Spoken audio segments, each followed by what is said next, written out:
Hola Santi, ¿cómo te va? Estamos acá simulando, viste, como en los programas de radio que la gente ya estaba junta, pero igual se saluda, ¿no? Cuando empiezan en el aire. Como Es si otro hubiera espacio que... el aire. ¿Cómo? Es otro espacio el aire, es como otro lugar. Claro, pero nosotros ya estábamos, recién chateábamos, quiero decir, hablábamos antes de cómo hacer esta grabación. Bueno, la idea es, el formato es 3x3, es decir, yo te hago tres preguntas a vos, vos me haces tres preguntas a mí. Tenemos que tratar de que dure 15 minutos para no ser plomíferos y, por lo tanto, señalar direcciones más que agotar los temas. Mi primera pregunta para vos es algo que me sorprendió mucho, que me contaste la vez pasada que chateamos, que hicimos un call.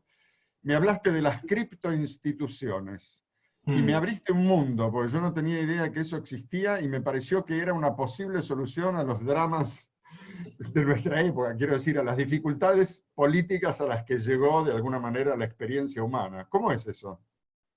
Las instituciones, hay un filósofo de California que se llama John Searle, que las define como colecciones de promesas, ¿no? Cuando piensa en una institución, al final del día está pensando en una organización que por diferentes cuestiones de eficiencia económica, bajar costos transaccionales y demás, uno termina operando, trabajando con esa organización porque confía en las promesas de esa entidad. Yo confío que mi plata en el banco va a estar mañana. Yo confío que el Estado va a proveer de ciertos servicios. Todas las instituciones consisten de promesas. Ahora, la forma histórica para garantizar esas promesas, para poder tener la certeza de que lo que se promete va a ocurrir, fue siempre recurrir al concepto de autoridad. Y siempre hemos tenido estructuras jerárquicas donde hay un alcalde, un jefe, un presidente, una autoridad que al final del día tiene determinado nivel de poder y determina qué es lo que va a ocurrir con esas promesas, si esas promesas se van a cumplir o se van a renegociar o se van a incumplir. En el caso de la criptografía, la innovación que propone Satoshi Nakamoto con la creación de Bitcoin originalmente hace 10 años atrás, es la de empezar a reemplazar el concepto de autoridad central, la centralización de una organización, por criptografía. Y él lo propone con la idea del blockchain, que originalmente el blockchain es como un libro contable, donde lo que certifica las transacciones no es la palabra final del presidente del Banco Central que determina cuál billete es verdadero y cuál billete es falso, sino que es cierto nivel de cómputo, cierta capacidad de cómputo que está permanentemente verificando criptográficamente las transacciones, y al poder verificar esas transacciones con criptografía, se vuelve innecesario recurrir a una autoridad central. En el caso del blockchain, en el caso de Bitcoin, todos los participantes de la red contribuyen con su cómputo a verificar transacciones, nadie tiene más autoridad que otro, sino que hay simplemente un sistema económico que logra verificar eventos, acciones, transacciones, lo que queramos registrar en una red distribuida, sin tener que tener una autoridad central. Entonces, esto que inaugura Satoshi Nakamoto en el 2010 como una revolución económica con todas las letras, generando un sistema monetario paralelo a todos los sistemas monetarios conocidos, generando un fenómeno económico en sí mismo que ha dado que hablar, que se ha capitalizado enormemente, una nueva generación de protocolos y de tecnologías está llevando esto un paso más adelante y permitiendo lo que se conoce hoy como contratos inteligentes o smart contracts, que son programas de computadora donde además lo que determina este programa de computadora es bajo qué condiciones o bajo qué criterios se verifica una transacción. Es decir, mezcla lo que puede hacer una computadora con lo que puede hacer un blockchain. Y recientemente, en los últimos 4 o 5 años, aparece un blockchain nuevo que se llama Ethereum. Ethereum impulsa hacia adelante el tema de los smart contracts y se empiezan a crear sobre la red de Ethereum lo que se llaman organizaciones autónomas distribuidas, DAOs, que vendrían a ser como cooperativas en el blockchain, donde uno cuando crea una DAO tiene una organización donde puede tener varios miembros, esos miembros pueden contribuir criptomoneda a la organización, y la organización puede tomar votaciones o puede decidir a través del voto cómo asignar esa criptomoneda o a quién pagarle con esa criptomoneda. Entonces, poco a poco lo que empieza a ocurrir con el blockchain ya no es un sistema económico paralelo, sino que además es una jurisdicción digital, puramente digital, a fuerza del uso de criptografía, a fuerza del uso de matemática, donde las propiedades de lo que es la información, las propiedades de lo que es lo que se puede hacer dentro de Internet, en algún punto empieza a empezar a competir con las propiedades de la tinta, el papel, la ley, la autoridad tal como la conocíamos. Eso es lo más sintético que puedo hacer sobre Bitcoin y Ethereum, que siempre son temas que introducen conceptos nuevos, pero bueno. No, impresionante, muy impresionante. Aparte, la dificultad de comprensión de todo eso también es un ingrediente de su desarrollo, digamos, ¿no? Calculo que si eso fuera más fácilmente comprensible sería un crecimiento muy acelerado. Pero bueno, supongo que será una especie de ser que irá creciendo con su ritmo, irá como conquistando la experiencia humana, o por lo menos haciéndose un gran lugar. Bueno, te toca a vos. Es el desafío de hacer que estas cosas sean fáciles. A mí lo que me da intriga, Ale, es cómo fue tu primer contacto con una computadora. Porque vos has sido más testigo de la génesis de la computación que yo, y me interesa entender cómo fue ese primer contacto, qué imaginabas y qué fue lo que viste como la revolución de la computación de las últimas décadas. ¿Cómo fue que la experimentaste vos desde tu lugar? Bueno, es un tema inmenso, no creo poder dar cuenta, pero digamos, para empezar por mi primera computadora, no sé si vos tuviste esa experiencia, que tenías que cargar el programa, no, cada vez que iniciabas la computadora tenías que cargarle primero el programa para operar, la Commodore 128. ¿La 128? Sí, la 128. Y bueno, con eso usé muchísimo, bueno, en esa época, es gracioso que sea necesario decirlo, pero no había internet. La experiencia de una computadora sin internet, hoy si la pensamos un poco, es rarísima, ¿no? No solo porque tenés que habilitarle, cargar el programa, que es un plomo, que es lenta, sino porque, bueno, que escribías, era una máquina de escribir. Para mí, que era, digamos, egresado de filosofía, escritor, la usé básicamente como máquina de escribir. Es interesante pensar en la evolución de los escritores cuando aparece la máquina de escribir, que es 1800 no sé qué, o sea, todo lo que se escribió antes se escribió a mano. Hay un periodo ahí de máquina de escribir que me gustaría tenerlo más claro, ¿no? Hasta que llega la computadora. La máquina de escribir ya no existe más, es un objeto de adorno, ¿no? En la computadora uno escribe. Yo escribía mucho, me pasó, por supuesto, lo que le pasa a todo el mundo que tiene una computadora, de perder mucho trabajo. Es como si esa pérdida fuera una especie de circuncisión, ¿no? De pedazo que tenés que entregar a la experiencia, ¿no? En general, está bueno pensarlo en relación con todas las experiencias. Vamos a decir, el amor también te queda habilitado por una pérdida.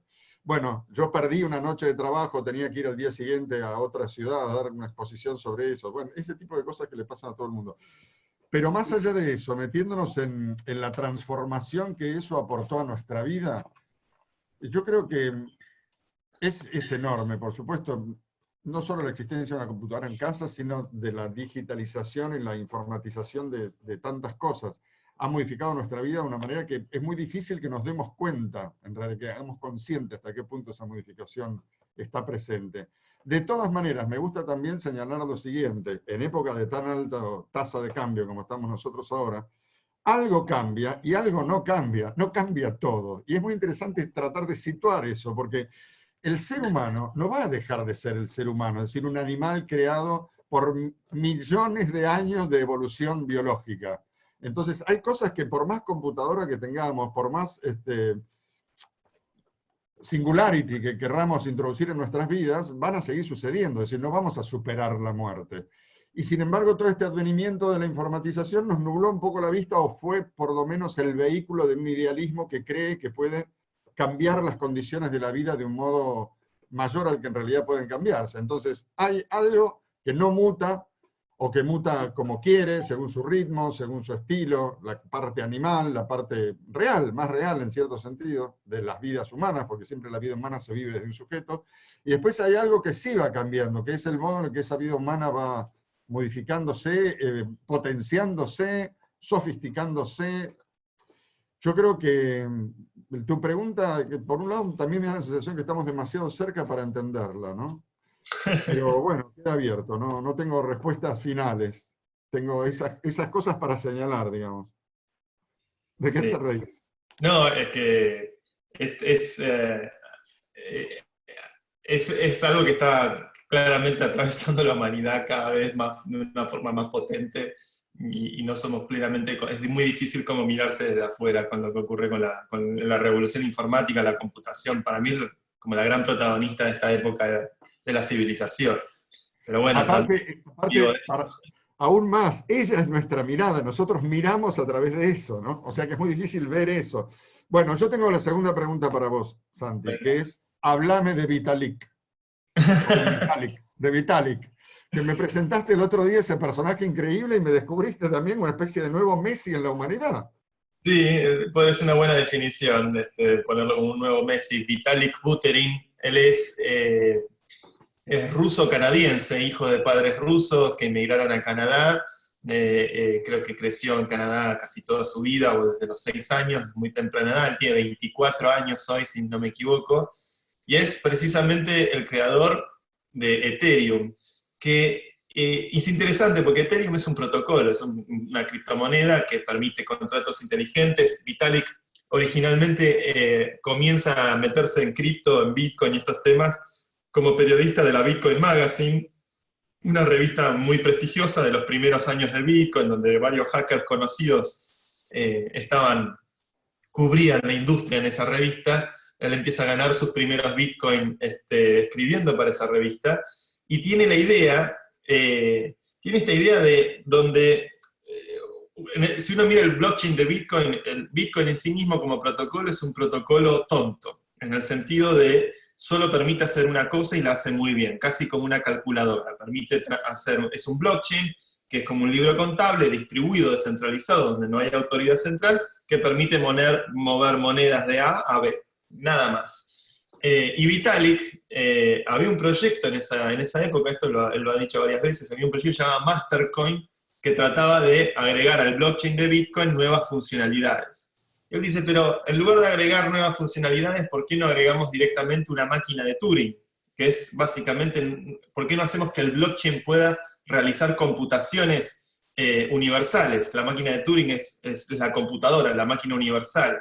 La razón por la que Bitcoin o Satoshi Nakamoto evita meter una máquina de Turing en el blockchain, es porque si uno permite cualquier tipo de cómputo en el blockchain, si un programa está mal escrito y tiene un loop infinito, un bucle que no termina nunca y queda la máquina colgando, eso puede colgar toda la red en el caso de un blockchain. Por eso Satoshi dijo, en Bitcoin no vamos a permitir que haya una máquina de Turing, o no permitir un lenguaje de programación que permitan todo tipo de computaciones, simplemente las computaciones básicas y no todo el universo de computaciones posibles. Por lo cual Vitalik dice, bueno, podemos hacer una máquina de Turing, pero los programas se ejecutan mientras haya gas en el programa, y ese gas es un gas virtual, ese gas se va gastando, y esa es la base de una criptomoneda. O sea, le ponemos cierto valor económico al programa, ese valor económico se va gastando a medida que el programa se ejecuta,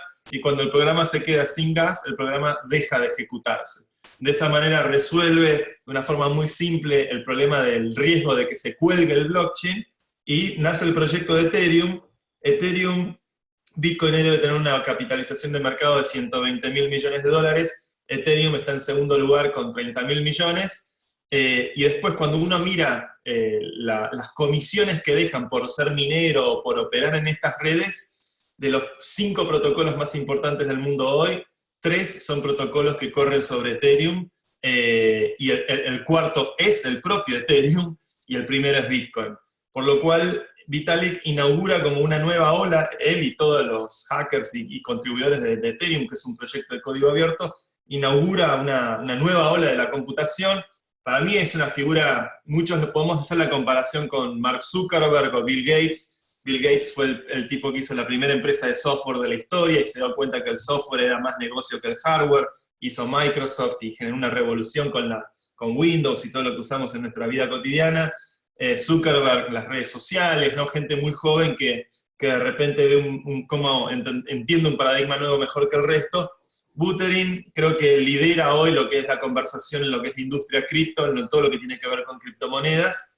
Y no solamente eso, no es solamente un empresario como en el caso de los dos que uso para compararlos, sino que está mucho más cerca del pensador político o del intelectual que del empresario. Vitalik ha escrito en una enormidad de artículos sobre teoría de juegos, sobre protocolos, sobre seguridad informática, sobre hacking. Es realmente prolífico como escritor, escribe muy bien, y con mucha profundidad, tanto en los aspectos más duros como la matemática y el sustento lógico de lo que está proponiendo como idea desde el punto de vista del razonamiento detrás de lo que él imagina como concepto que se puede implementar sobre Ethereum, hasta las cosas más filosóficas, políticas y las aristas más ideológicas que puede tener esto. Pero eso es un genio, un Leonardo da Vinci, eso que estás describiendo. Y sí, tiene 24 años.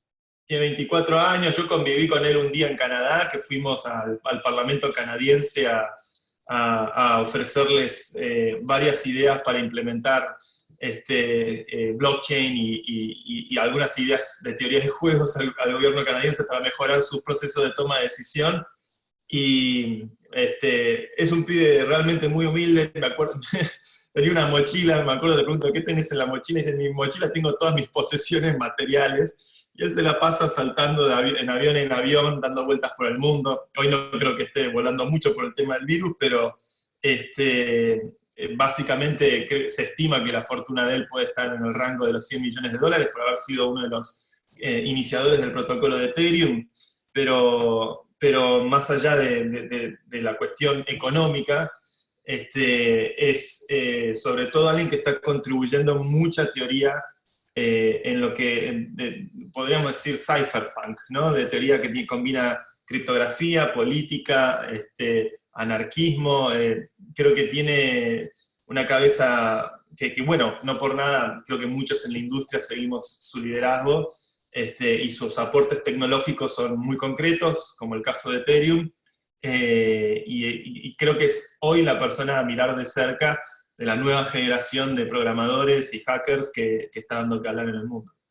Genial. Tu turno. Bueno, te tengo una de diván, que me da intriga porque creo que a todos nos pasa un poco, pero yo quisiera saber cómo fue para vos romper ideológicamente con tu padre, ¿no? Que es cómo empezar a escindir lo que es la identidad ideológica que uno tiene respecto a la que uno crece en su familia, crece con lo que creció, con lo que mamó de chico, y cómo uno logra romper con eso para desarrollar su identidad propia. Y creo que es algo que me interesa mucho conocer desde tu experiencia. Bueno, la respuesta va a evitar completamente las referencias a la intimidad y a las cuestiones concretas, porque no tengo ninguna gana de hablar de eso tan públicamente.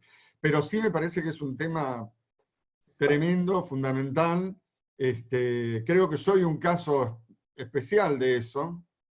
Especial. No hay muchos, no hay demasiada, con demasiada frecuencia, me parece lo que viví yo. Pero bueno, es una opinión. Yo creo que básicamente lo tenemos que abordar desde este punto de vista. Vos decís, ¿cómo rompés con eso? Si uno está, digamos, afirmado en su propio ser y tiene consistencia y tiene su mirada, la ruptura es una cosa secundaria, digamos. Básicamente lo que está pasando es que estás desarrollando tu relación con el mundo. Entonces, esa relación con el mundo puede tocarte que sea coincidente con la de tus padres, puede tocarte que no. En parte siempre fue iniciada de alguna manera, aprendiste a mirar el mundo a partir de ahí, pero después en la medida que te vas desarrollando como persona, tenés tu relación propia con las cosas, tu mirada de la realidad, empezás como a desplegar tu ser, ¿no? Tu ser que es consistente en la medida que mira por sí mismo. En ese tránsito puede darse una ruptura, pero no es el motivo la ruptura, digamos. Esto lo explica muy bien Nietzsche en un capítulo de Zaratustra donde habla de la diferencia entre ser libre de algo o ser libre para algo, ¿no?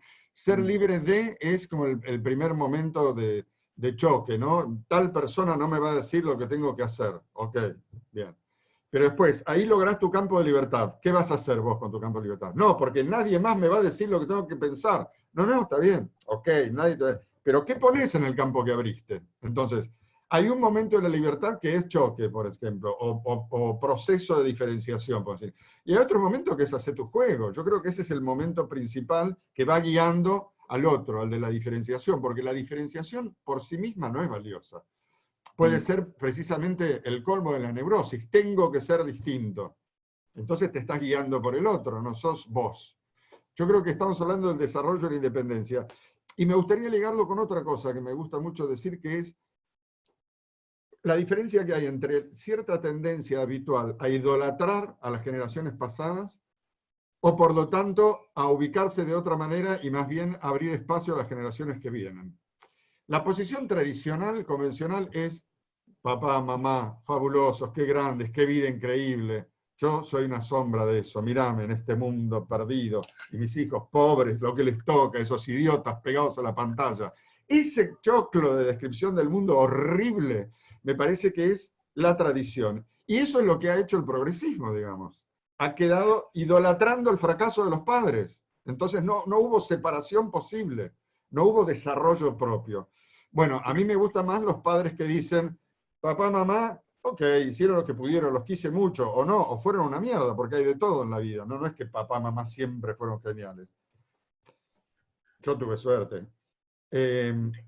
Yo soy que hago mi propia vida, armo otra cadena, y mis hijos son unos seres increíbles a los que adoro y voy a tratar de ayudar a que sean mejores que yo. Entonces la referencia al valor no es el pasado, la referencia al valor soy yo y lo que estoy haciendo con los que quiero, ¿no? Entonces, en todo ese marco, digamos, el tema de la diferenciación se ubica en un lugar distinto, me parece a mí. No es tan importante. Tiene que ver básicamente si tenés la fuerza de hacer tu vida o no. Si tenés la fuerza de hacer tu vida, vas a tener muchos de esos temitas, ¿viste? Es lo más normal del mundo. Y habrá que entenderlos como parte de tu desarrollo. Entonces, ¿para quién estás viviendo? ¿Estás viviendo para los que miran de afuera y opinan? ¿Están viviendo para tu papá, tu mamá, ¿no? tus antecesores? ¿Estás viviendo para vos, que es lo básico? Y los hijos están ahí porque son los que uno quiere, los hijos, los amigos, pero es una afirmación de sí mismo también, ese amor por los otros. Bueno, no sé, tengo la sensación de que vos me haces preguntas en un nivel y yo te las cambio por otras. Espero que no sea decepcionante en todo caso este cambio. De eso se trata, me parece que de eso se trata. Me gusta mucho. Che, mi última pregunta es la siguiente. El otro día me diste rápidamente una visión de cómo para vos está interviniendo la web en nuestro momento de aislamiento y pandemia. Y me dijiste que era como una segunda ola, que hubo un momento en donde desarrollaron, no quiero decirlo yo, porque me pareció muy buena perspectiva. Sí, creo que es la penetración de la cotidianeidad. A ver, el experimento de la web, a mí me gusta mucho la historia de la computación, es algo que tengo una debilidad. La web arranca construida sobre Internet. Internet es básicamente una estrategia de defensa del Departamento de Investigación de Tecnología americano, del DARPA, del Departamento de Defensa americano. En la década del 60 dicen cómo hacemos para evitar que si nos cae una bomba atómica de los soviéticos, cómo evitamos que nuestra información estratégica se vea comprometida porque justo la bomba le dio un lugar estratégico. Bueno, ahí a los americanos les dio la idea de la descentralización, que sea irrelevante en qué lado cae la bomba atómica porque la información está distribuida y descentralizada en diferentes nodos, ¿no? Esto lo pensaron en la década del 60 como estrategia militar. Y la Internet... No sabía, no tenía en cuenta eso, está buenísimo. La Internet que usamos hoy es una Internet, no es una Internet global, es una Internet americana. Después está la Internet china, después está la versión rusa, pero fundamentalmente la del resto del mundo es casi una Internet que está hecha a imagen y semejanza de Uncle Sam. Internet se desarrolla en varios protocolos. Con el auge de la computación personal en la década del 80, empieza a ser más accesible conectarse a esta red, y en el laboratorio del CERN, el Centro de Investigación Físico Europeo, Tim Berners-Lee, un británico, crea el protocolo de la web.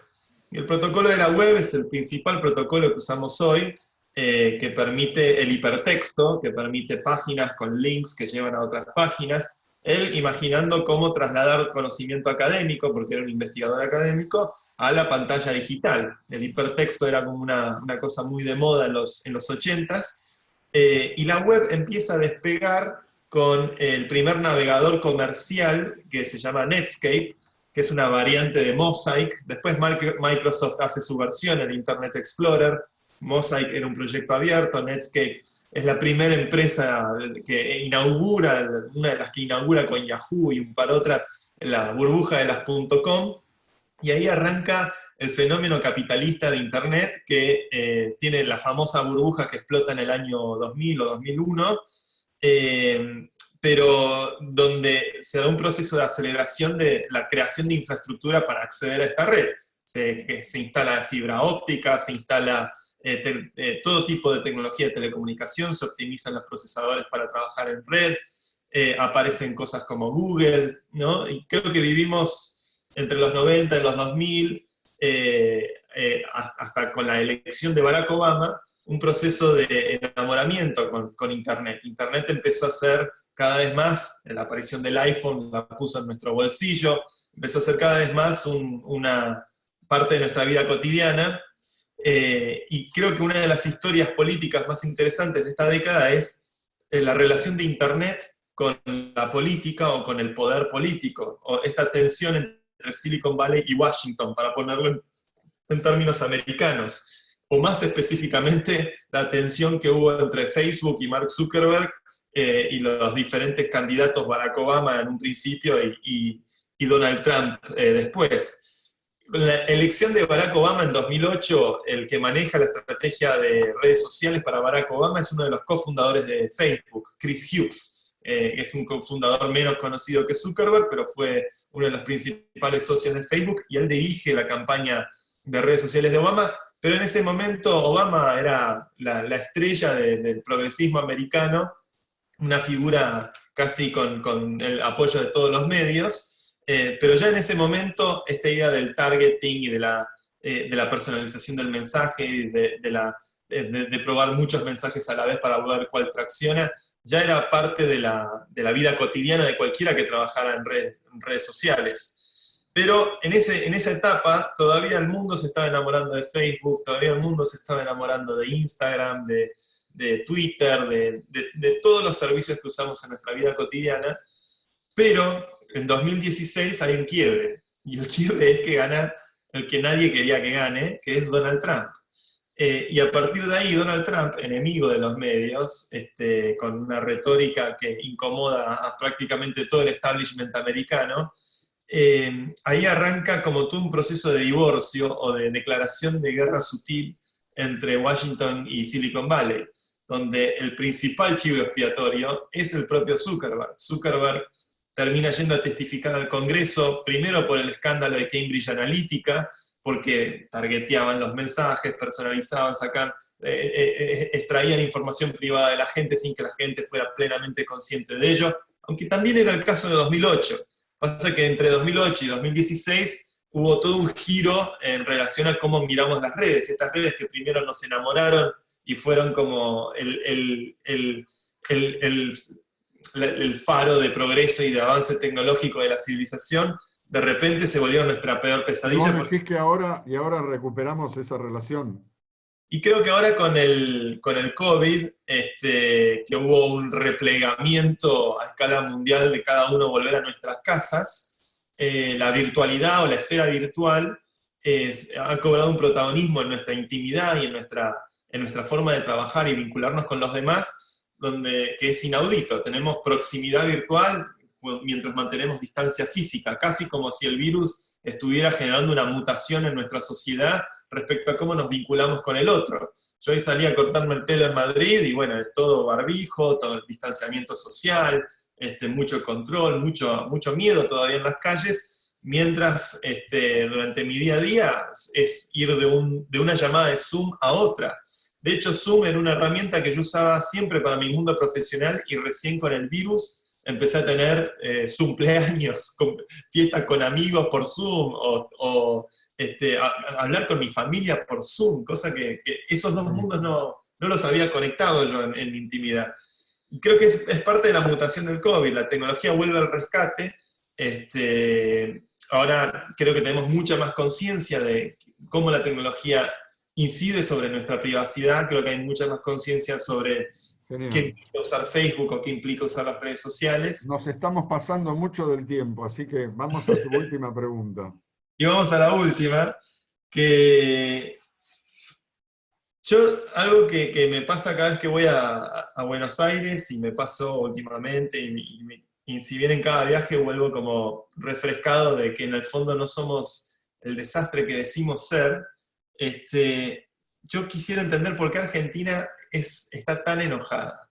Todo el tiempo se desmerece a sí misma, vive con un enojo, con un encono con respecto a cualquier cosa made in Argentina es mucho peor que una que viene de afuera.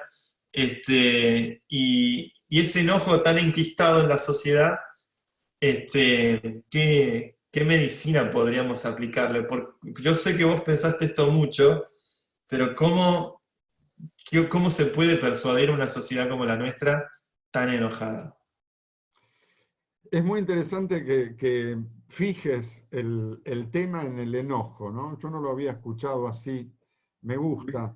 Mientras vos hablabas yo pensaba, lo primero que hay que, yo creo que entender es que hay algo que funciona así. Eso no es simplemente un mal funcionamiento, es el funcionamiento de algo, el funcionamiento de una situación, digamos, de una extracción, podríamos decir, melodramática de sentido del mundo, o es la creación del éxtasis de una vida a contramano, de una vida no lograda, es una especie de autosacrificio, ¿no? También podríamos decirlo psicoanalíticamente, hay un goce, una extraña satisfacción. Por supuesto, no toda la sociedad es así, pero se marca, ¿no?, una especie de eje en ese enojo, en esa automaldición, en esa satisfacción por la vía del fracaso, en parte, ¿no? Y me parece, recién cuando vos decías, yo pensaba, pero esto se parece mucho a una religión, ¿no? Y si jugáramos digamos, optáramos por hacer un análisis en esos términos, tratar de ver en el paralelo entre la vida social y su concepción de la realidad y una religión, que también es como una especie de vida social regulada por una concepción, ¿no? ¿Y por qué sería una religión y no una realidad? Bueno, lo estamos extrayendo del carácter fracasante, dado su fracaso, dado su incapacidad de acceder a una realidad plena, satisfactoria de modo feliz, da esta vuelta un poco perversa por el lado del mal y por eso sería una religión y no una forma de vida. Pero son todas ideas, por supuesto. A mí me está gustando mucho recalcar el son ideas, incluso me gusta el hashtag son ideas, para denominar las cosas que uno dice intentando entender sin tener que, digamos, hacerse cargo del todo de cada cosa, porque si no, no se puede, digamos, si no, es un poco como lo que vos planteabas con las criptomonedas, ¿no? Tal vez no hay un patrón oro, no es que cada cosa que digas está esculpida en piedra y tiene su fondo, digamos, su respaldo en oro, pero tiene en esta nueva realidad móvil tal vez enunciar ideas para ir viendo cuál en la fluidez se acomoda y termina por ser útil y darnos algo, es lindo, a mí me gusta esa fluidez, ese juego de las ideas, ¿no? Ir más ligero. Bueno, ¿qué? Ir más ligero, más liviano. Claro. Bueno, che, habría mucho más por decir, pero vamos a dejar acá. Estuvo buenísimo. Lo que pasa es que yo te escucharía un curso anual. Vos tendrías que hacer un curso de una vez por semana y uno va y aprende y se informa de todas estas cosas increíbles que de esta perspectiva. Porque yo siento que en nuestro diálogo algo se produce, porque vos tenés una visión de un mundo real, en movimiento, con mucho pensamiento sobre ese mundo. Y en la intelectualidad eso no entró. La intelectualidad sigue pensando. A veces pienso que el filósofo es como el médico, como si un médico hoy dijera, bueno, vamos a usar los métodos del siglo XVIII, que vamos a sangrar a una paciente, ¿viste? Ya hay otros recursos, hay otros modos, ¿viste? Por supuesto, el psicoanálisis dio un paso gigantesco y hay otro paso que viene cuando uno habla con pensadores como vos, ¿no? Así que me gustaría seguir charlando. Seguramente haremos un bis cuando vos quieras. Dale, muchas gracias, Santi. A vos, Ale.